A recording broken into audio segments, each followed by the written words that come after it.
Hello and welcome to my CS499 Capstone project code review. We're going to start off and talk about the agenda for this code review. First off, this will be a review of code that was created in CS330, and it is for a very generic Breakout game. I'll show you what that looks like as it is. And the gist is that you have a paddle with the ball. You press spacebar to let go of the ball, and then you try to destroy the bricks. Right now, the way the game plays, you can get to the end of this level. There are already 4 levels existing, but there's no way to get to any of the other levels as it stands. So that's what that looks like. And right now, if the ball goes down, it just starts the level back over. So pretty generic. And so in this code, there are quite a few files existing already. We have things sorted out pretty well as far as concerns for use for individual things, such as, the ball object. This file here, breakout.cpp, is the main file for this program, so this is where everything begins. And you can see here we have the size of the screen declared here at the beginning. This is using glfw to create a window. And we've got all kinds of stuff going on in here. Delta time, so that the program operates independent of the frames, and it flows properly for the user. And then we have this while loop, which contains the entire program. So until the window should close, it's going to process all of these are your individual frames. And you can see here we're going to manage the user input in each frame, and we're also going to update the game in each frame. And then we're going to render what's been updated. And this just keeps repeating until the user clicks escape, which when the user clicks escape, then it will set this window should close to true, ending the game. And then we have, quite a few other files throughout here. We have a file for the ball object. And this file here determines what happens each individual frame for the ball movement, in addition to the ball, sticking to the paddle at the beginning when the game is reset, things like that. We have a file for the sprites or the different images in the game. We've got a file for textures, shaders, which are required to generate the images on the screen. And then we have, our textures and everything right now. The way it's all organized, we have it organized fairly well, but there's definitely going to be some work that needs to be done on how that all looks.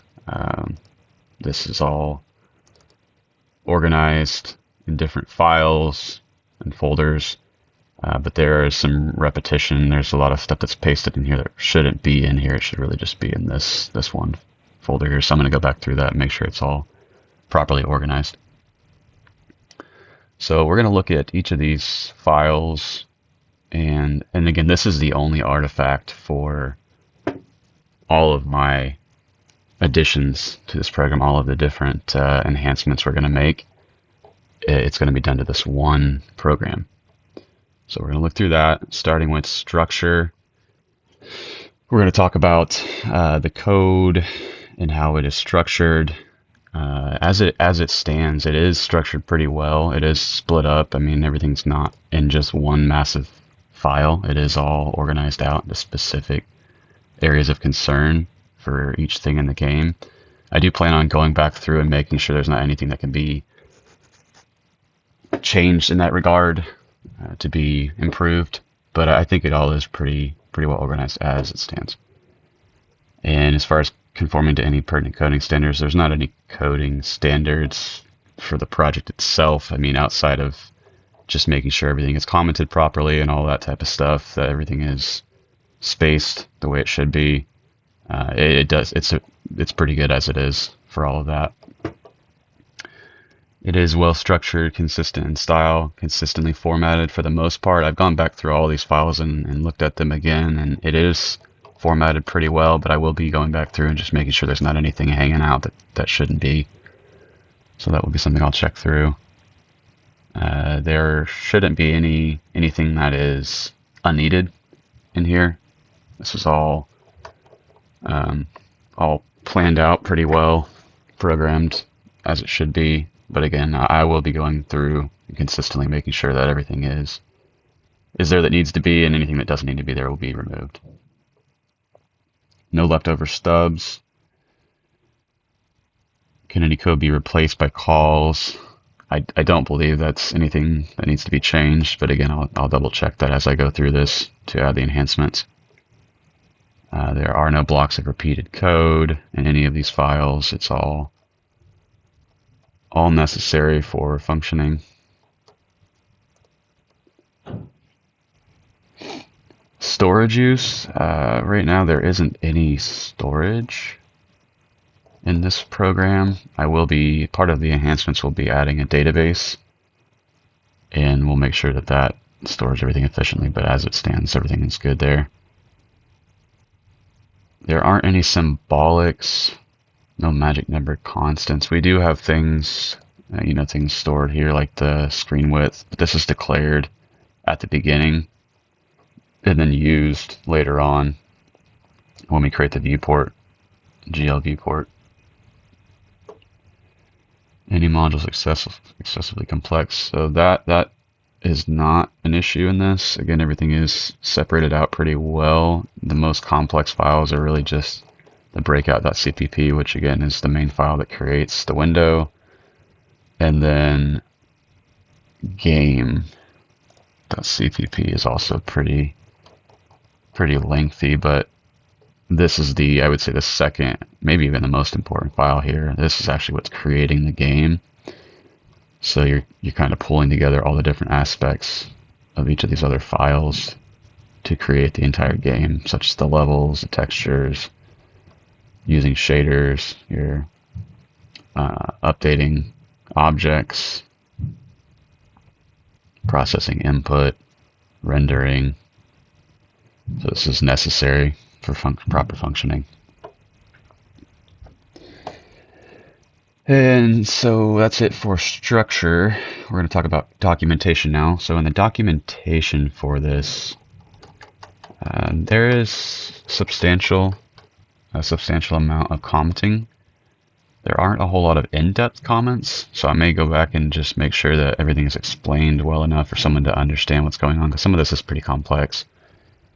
But for the most part, I mean, it tells you what's happening. We're loading shaders, we're configuring shaders.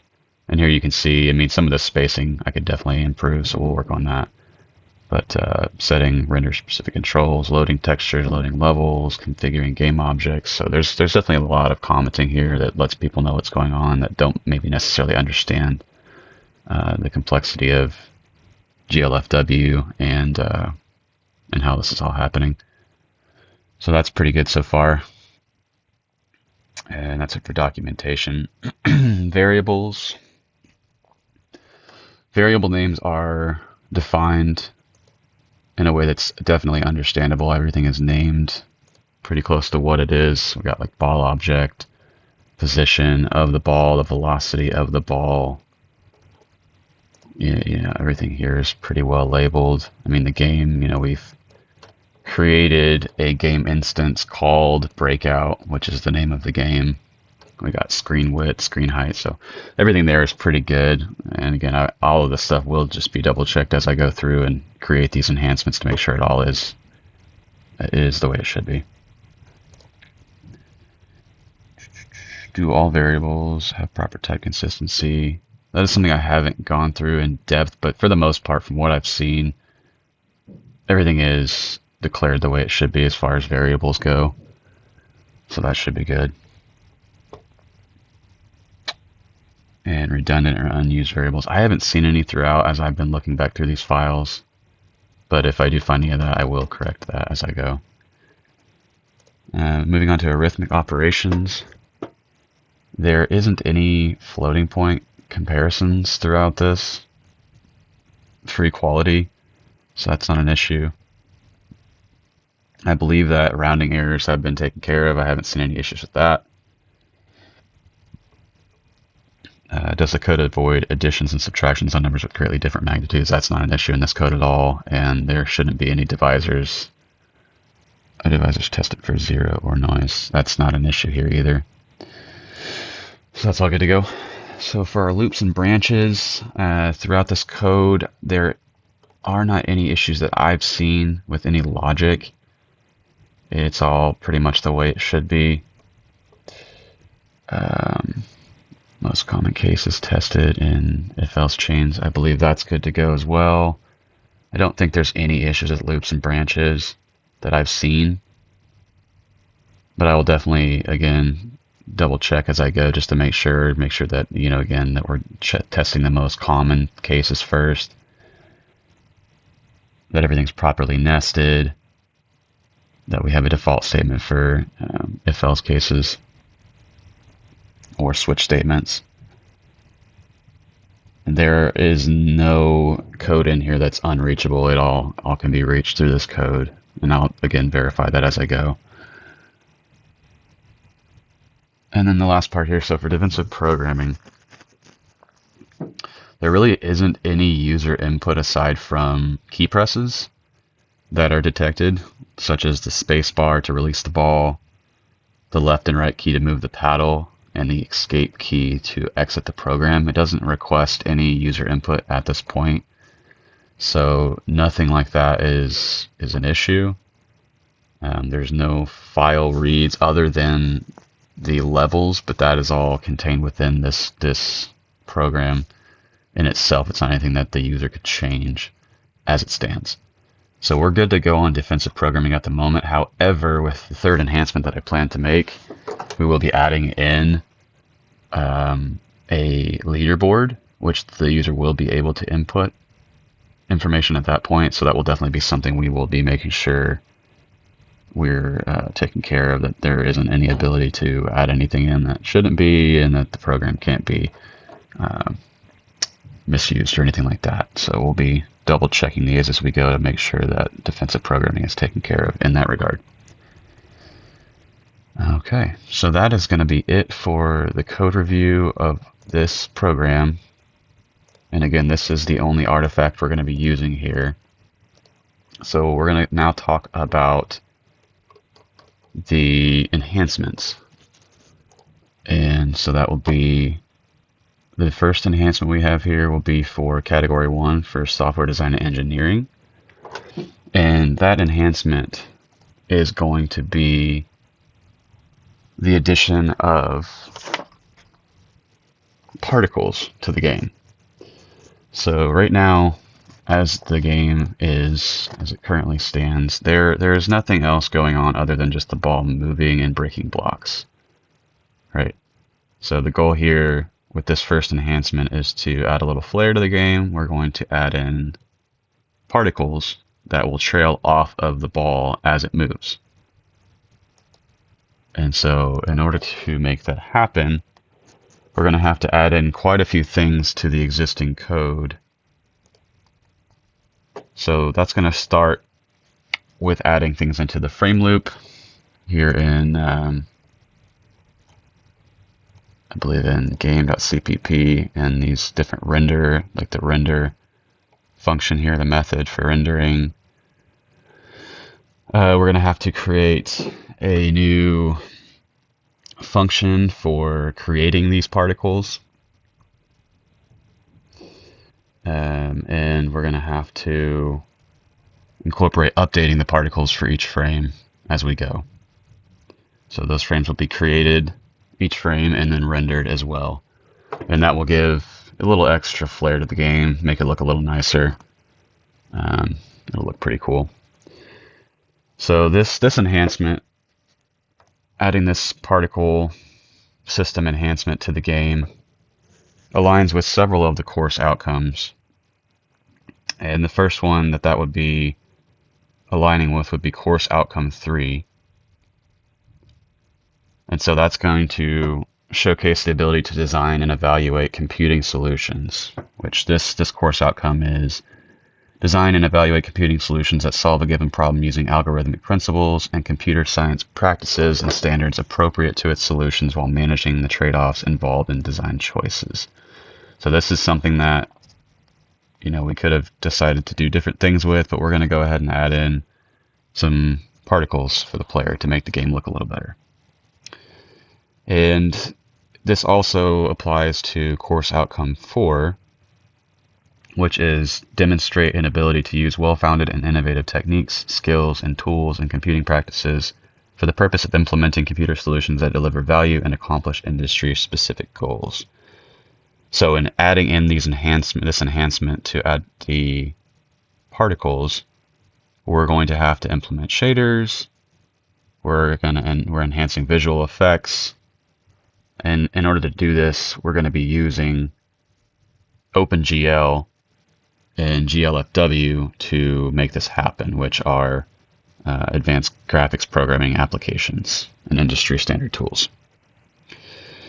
And then the final course outcome that I believe this aligns with would be course outcome 2, which is design, develop, and deliver professional, quality, oral, written, and visual communications that are coherent, technically sound, and appropriately adapted to specific audiences and contexts. So in creating these enhancements, we are improving the visual communication of this game with the user. They are a visually coherent and technically sound feature, and it is something that will improve the user experience and bring the standard of quality in the game to a higher level. And so that's going to be it for enhancement 1. And again, that was for software design and engineering. We're going to move on to our second category. And this category is going to be algorithms and data structures. Oh, I did want to, one more thing here with category 1. I wanted to go through, it's kind of hard to see in this. I'm going to blow this up so you can see it a little better. So this is the flow of how this is going to look with the particles. We're going to start the game, initialize game resources, enter the game loop. And then the first thing we're going to do in this loop is obviously spawn new particles. We're going to update the ball position. We're going to update the particles that are already existing. We're then going to render the background, the level, the player, which would be the paddle. And then we're going to render the particles.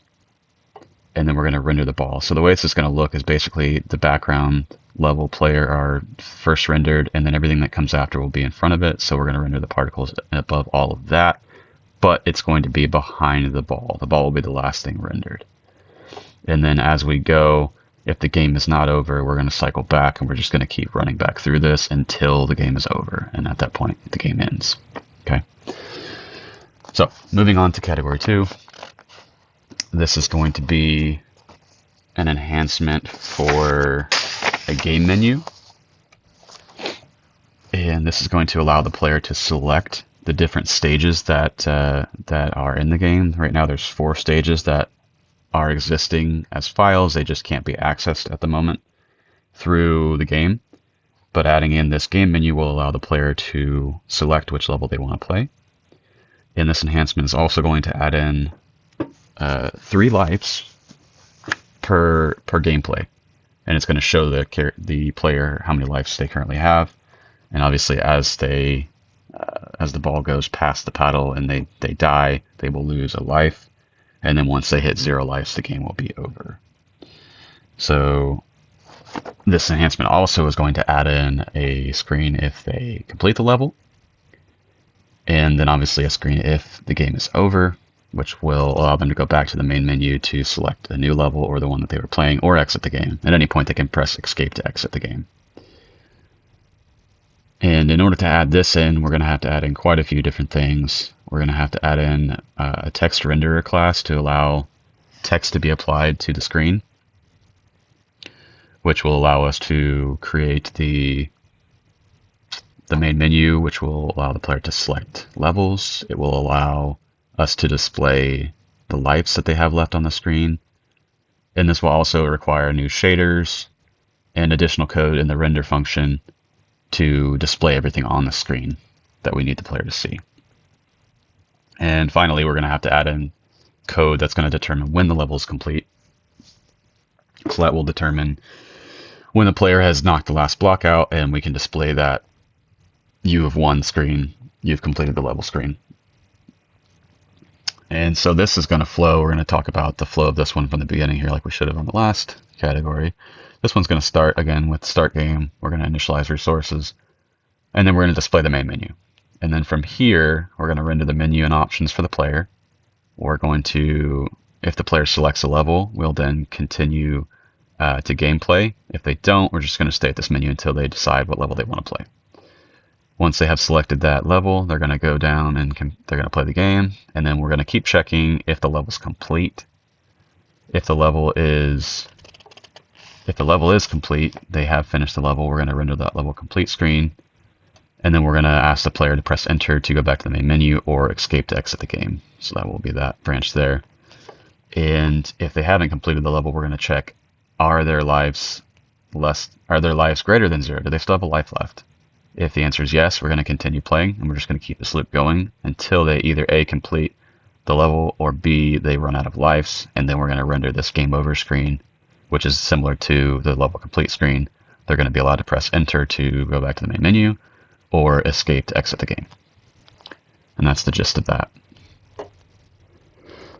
And so in enhancing the game with this enhancement, again, adding stage selection, lives counter, level completion, and game over screens, this is going to demonstrate several key skills and align with a couple of the course outcomes. So the first course outcome we're going to align with here is course outcome 3. And again, this one is design and evaluate computing solutions that solve a given problem using algorithmic principles and computer science practices and standards appropriate to its solution while managing the trade-offs involved in design choices. So again, this is a design choice. This is something that we could have gone different routes with. We decided that this is what we want to implement for this category. And this highlights the ability to design and evaluate computing solutions using algorithmic principles and computer science practices.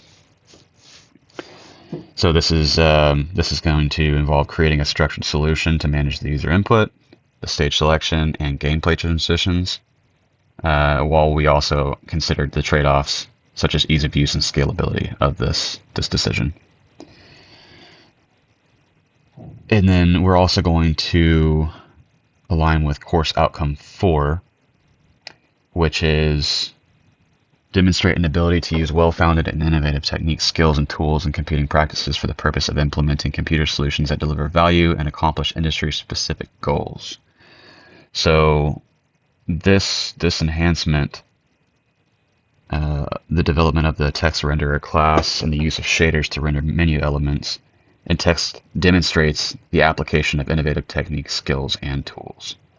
And it also showcases advanced programming methods to deliver a professional quality enhancement. And so the last course outcome we're going to align with here for this enhancement is going to be course outcome 2, which is design, develop, and deliver professional quality oral, written, and visual communications that are coherent, technically sound, and appropriately adapted to specific audiences and contexts. And again, this improvement is going to enhance this game. It's going to make it look better. It's going to add to the gameplay value for the user. And yeah, it's gonna improve that, and we're using innovative skills and techniques to make that take place. So we're gonna move on. Let's see.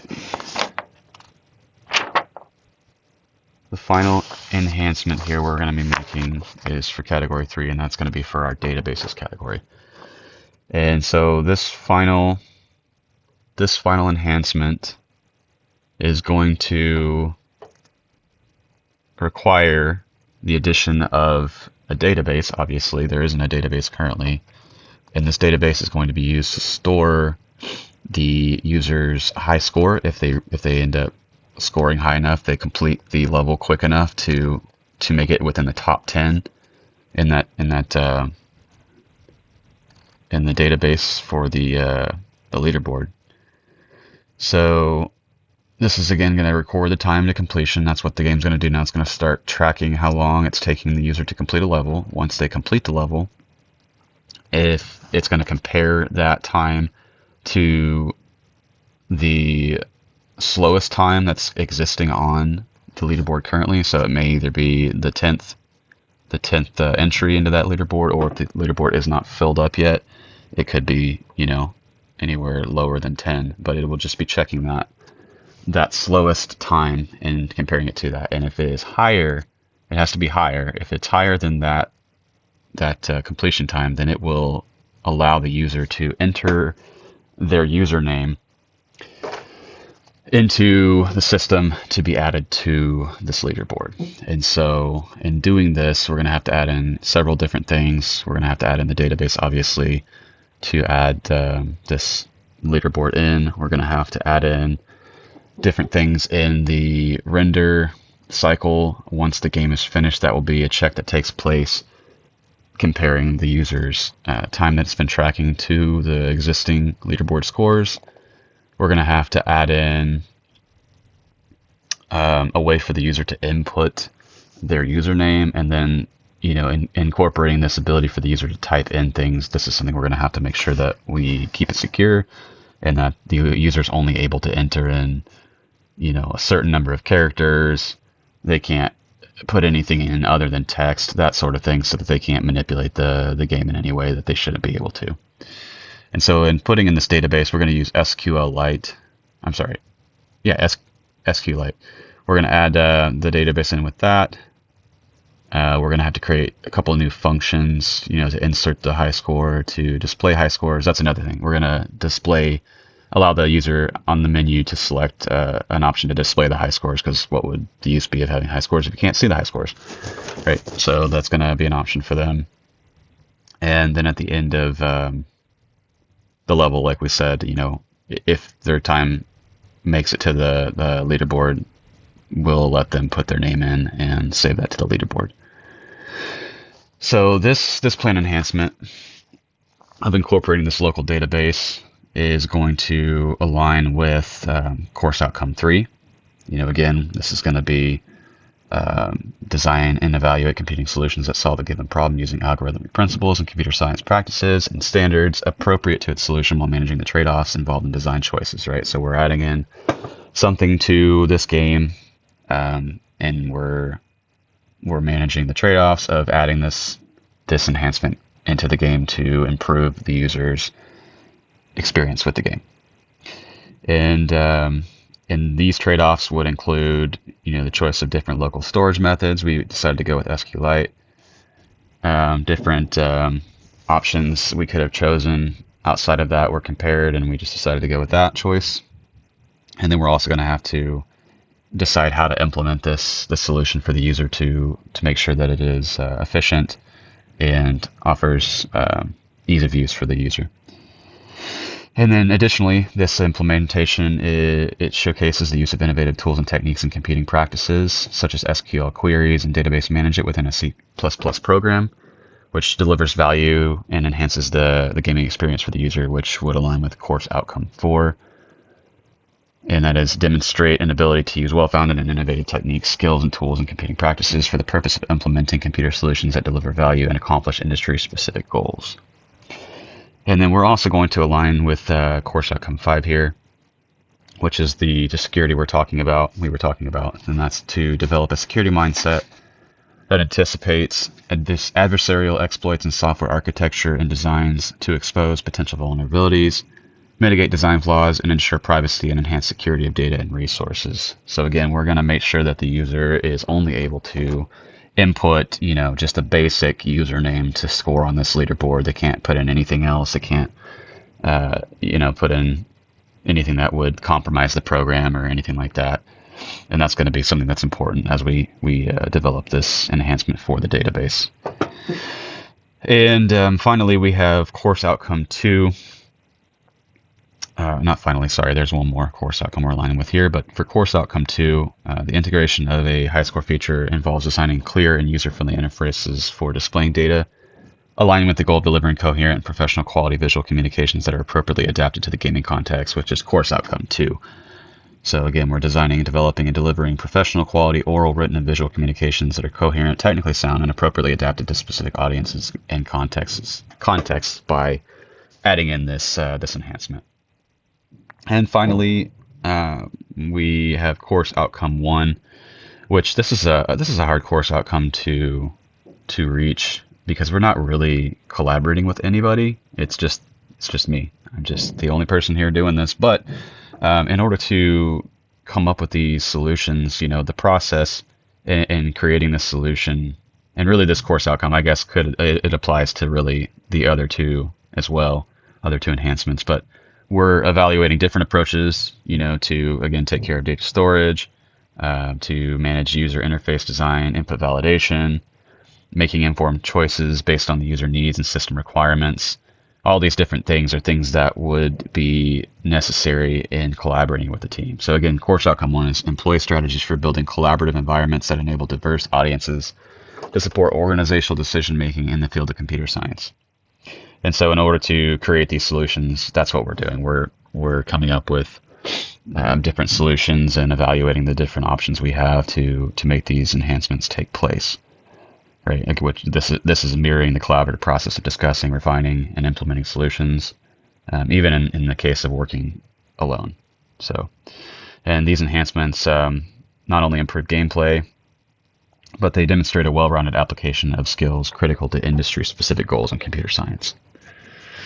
So that's going to wrap up our code review here. Again, just to recap a little bit, we went over the checklist for this artifact that we're going to be using to create these enhancements and to reach the course outcomes, which again is the Breakout game. And so we went through this checklist, made sure that we're covering everything here, or anything that was outstanding that should be taken care of. We're going to go ahead and take care of that as we create these enhancements. And then we went through each individual category, software design and engineering, algorithms and data structures, and databases, and discussed the enhancement that we plan to make to this artifact and how each of these enhancements are going to align with the course outcomes for this course. So I hope that that was informational about what the plan is here, and please let me know if you have any questions or if you have any suggestions on my approach in creating these enhancements for this artifact. Thank you.